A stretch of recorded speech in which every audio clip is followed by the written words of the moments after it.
Hello, I'm Bharti Bhaskaran, mother to a teenager son.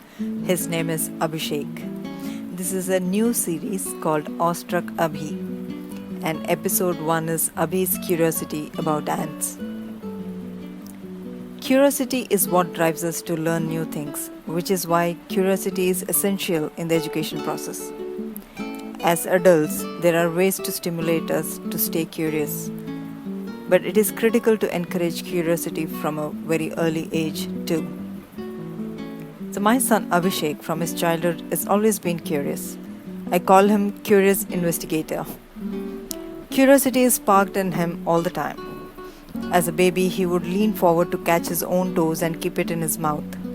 Lying on his back, he managed to raise a leg and get his own toes into his mouth to explore its taste and texture. Lying on the floor, he would squirm and twist his body.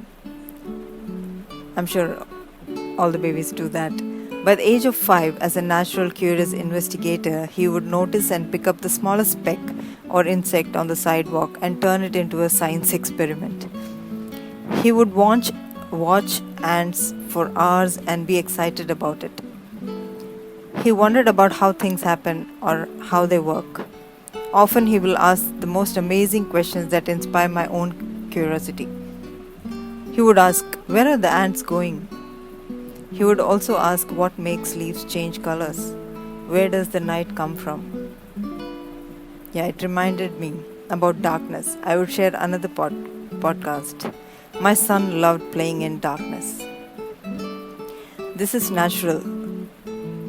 All kids are curious, but many parents kill their curiosity by rude replies instead of doing your homework. Why are you wasting time on it? Or by giving some vague answers so that the children do not ask many questions. This is a dead sure way of closing their minds forever and making them abide by ready-made answers. Children mostly observe what's around them. They wonder about what they see at school, at home, about nature, about their family and friends, and naturally about their own growing bodies. Let them wonder. Let them wonder. At this stage, it is important for you to place equal value on whatever the children become curious about. In fact, the state of being curious is more valuable than the content or findings of their wonderment. That is why it is essential to hold off on providing all the answers when children ask questions. Instead, invite them to consider a variety of answers without fear of being wrong. By encouraging to wonder, you model creative thinking and inductive and deductive reasoning. The children will use these higher order thinking skills throughout their lives to solve problems and gain information. Babies are born curious. Have you noticed how a newborn stares deeply into an adult's eyes as if trying to get to know all about that person? Children are naturally curious about their world and enjoy exploring their surroundings. Because of their inquiring minds, children are eager to know why things are the way they are and will ask many questions about their immediate environment. On a nature walk, I heard my son asking, "I wonder what is under the rocks. What is that bird eating? And why are the ants fighting?" Again, ants. My son loves them.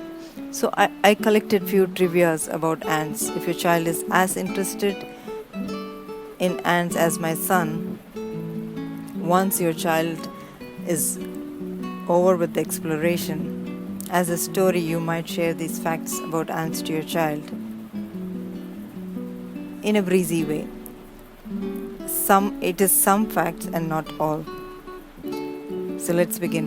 Ants have superhuman strength. Ants are ridiculously strong.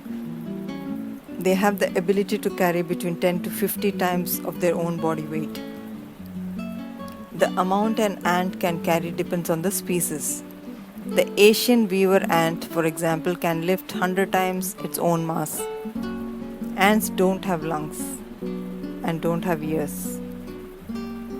Are you aware of that? Ants use vibrations to hear, using them when foraging for food or as an alarm signal. Ants use the vibrations in the ground to hear by picking them up in subgenual organ which is located below the knee. ants are farmers. You may be thinking, what? But it's true. Besides human, ants are the only creatures that will farm other creatures. Ants have two stomachs. That's right. Ants have two stomachs, and it's not because they are greedy. One of their stomach is for holding food for their own consumption, and the second one is to hold food to be shared with other ants. Ants can swim. Well, not all ants can swim. It depends on the species again. They haven't mastered the butterfly or breaststroke yet, but they do have the ability to survive in water by using their own version of the doggy paddle and also float for long periods of time. Ants are slave makers. This may sound strange, but hear me out. Some species of ants, such as Polyergus lucidus, are known as slave-making ants. They invade neighboring ant colonies, capturing its inhabitants and forcing them to work for them. This process is known as slave raiding.